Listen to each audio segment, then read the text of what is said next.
are you doing, gentlemen? I didn't ask the last one, but would you like a round of applause before you get started? Yes. Okay, let's do this.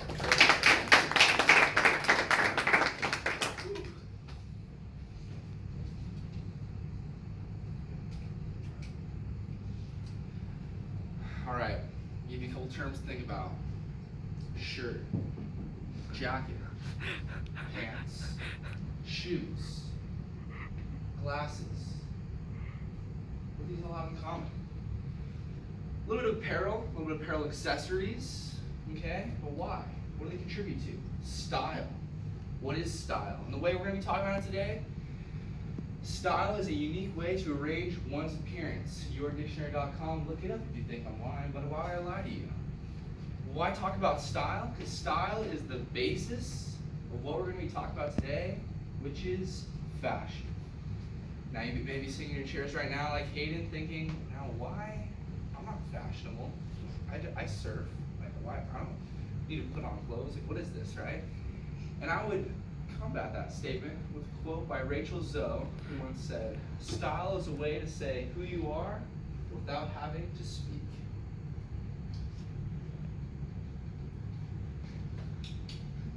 Alright, so Cole and I have researched fashion for the past week and a half now, and we have split it up into 4 main subpoints. The past of fashion, marketing strategies of fashion, perception of fashion, and what the fashion is going to be in the future. And today we are going to educate all of you on fashion and how it is necessary for all of you to express yourself fully. Now, the first point we're going to be talking about the importance of fashion, not only in the past, but also in our daily lives. So with our daily lives today, we're going to talk about fashion as an expression in our daily life. Now, we live in a world today that's very expressing of ourselves, you know? Not only, just through our emotions and what we want to say, what we want to do. And so, I mean, just by looking at these pictures, you can tell many vibes. Like, this guy's like, I'm kind of cute, but I don't really care. I don't have to try very hard. While this girl's putting off like a sassy vibe, who knows what kind of messages that are being sent. So, whether you like it or not, everyone's giving off messages. And recently, in an article in the New York Times, Belle Jacobs wrote about more of a pastime in the 20th century about Catherine Hamden. If you don't know her, she was a fashion stylist in New York. And she wrote about, more or less was the kind of entrepreneur of these provocative slogan t-shirts that were, just kind of big, bulky block lettering that would have, just kind of messages on it, as seen over here in this picture. And it says 58% don't want perishing, or Pershing, however it's kind of pronounced, kind of weird, but basically it was about, like, having missiles in the U.S. and it would be just a big environmental problem. And so, with that, that's a great way, especially today, how people kind of express themselves through clothing.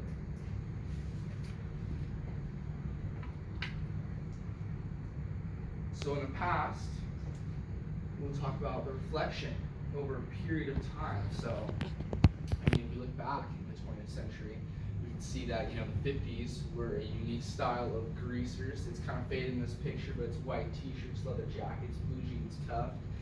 And then we move towards the 70s, we got nice bell bottoms with a big collared fluff t-shirt.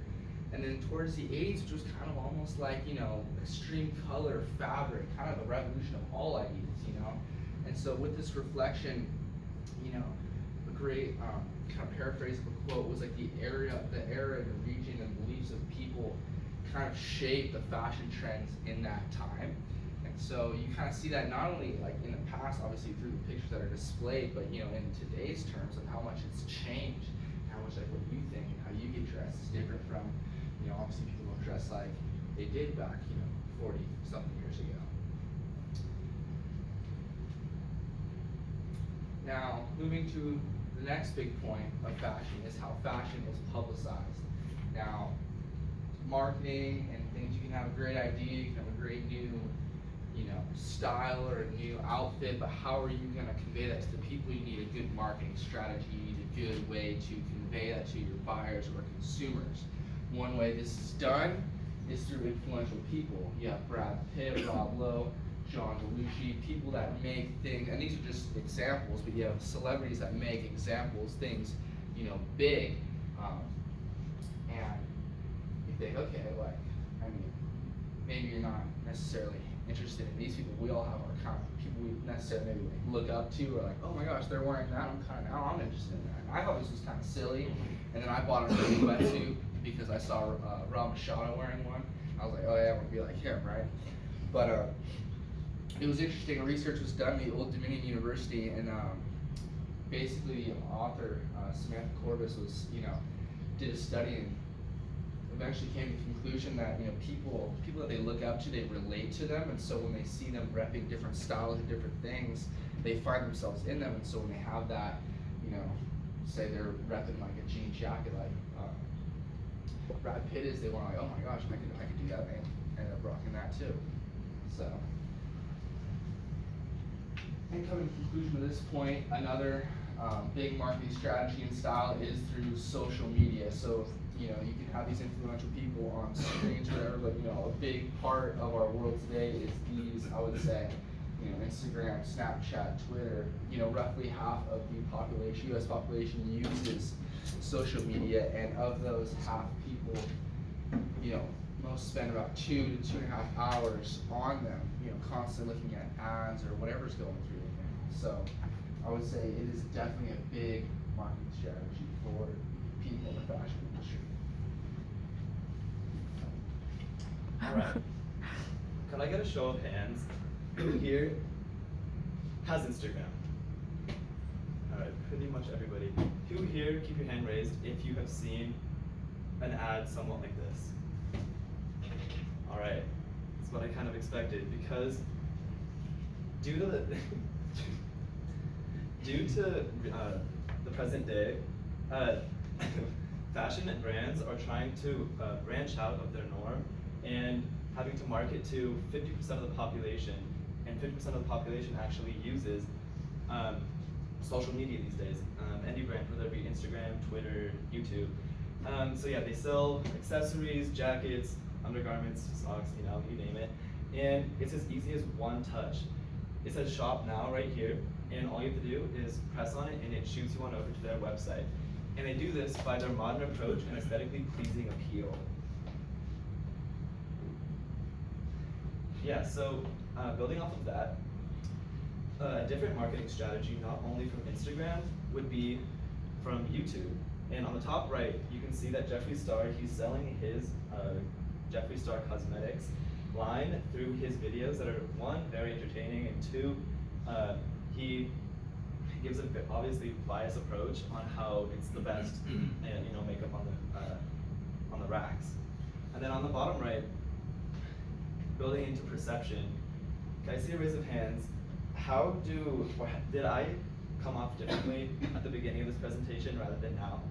Raise your hand. All right, that perception is what people go into. Like Little Leia, she's a YouTuber, and her subscribers are obviously going to have a biased approach or a biased outlook on Cardi B's Met Gala look now because it's a 2 out of 10. Or off to the left, PAQ is a male-oriented thrift store type of like trendy type of YouTube channel, and it more caters towards the recent population. And yeah, it's just really important to have things that we can relate to on YouTube. So we are all watching a show through our phones rather than our eyes is a quote by John Lewis Smith. And what he means by this is that people these days are whipping out their phone at really important times. And Emma Collinson, a BBC Newsbeat author and fashion designer, says that this obsession with capturing and sharing every handbag or earring is changing the way that fashion is perceived. And this is because in past years, if you were to go to a runway or anything of that sort, you'd be the only one seeing it. But now, 50% of the population sees it due to the 50% of the population having social media. I should be over there, but anyways, so I wanted to display to you guys a little bit more of the future of fashion. And so Amazon, it's very accessible and it's subscriber, driven, and it gives you so many perks to having it. And so what I mean by this is that you can select the size, different patterns, different colors, different shapes, anything you really want, and it's so easy to use. And then on the other hand, we have Gucci that obviously you're paying a lot more, but it gives you a lot more options for customization. So a little bit more into the future, 3D printing has really become more prominent. And Adidas has actually made a shoe on the bottom right that has utilized 3D printing to perfectly mold your shoe or your foot to perfectly fit your needs. And by Edgar Alvarez, this approach grants shoes to match your footprint elements, therefore enabling contour details of your precise pressure points. And I believe that this is going to be the future because comfortability, why wouldn't you want comfortability? And more of an artistic approach on the top right, this is 3D printed, and she is strutting her $900 shoes that were custom fit for her. Then off to the left, I wanted to display to you guys all about how complex and convoluted 3D printing can get, but still be comfortable. This dress looks pretty comfortable, and it looks really complex. All right, so building off of 3D printing, another part of the future is going to be also comfortability and a very ergonomic approach. So this isn't necessarily ergonomic, but color changing is going to be the future because then you can have any design on any of your shirts or shorts, or anything of that nature. Well, as you guys can see, it's just a color changing dress. And I just thought that was really interesting and really cool. Yeah. Oh my gosh.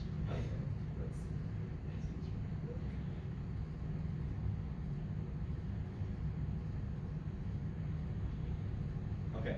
And then also in jackets, they're going to have battery packs or jackets that can charge your phones, any electronics that you may choose, as well as jackets that can heat you up by having heating pads throughout them, or even run water through them to cool you down. And so today, we have introduced 4 crucial topics of fashion: the past, how we perceive it, how we market it, and the future. Why remember this? We want you guys to remember this just because to have more of a cognizance of what you wear when you put it on, knowing that you're sending messages not only about yourself to other people, but influencing more of your life. Thank you.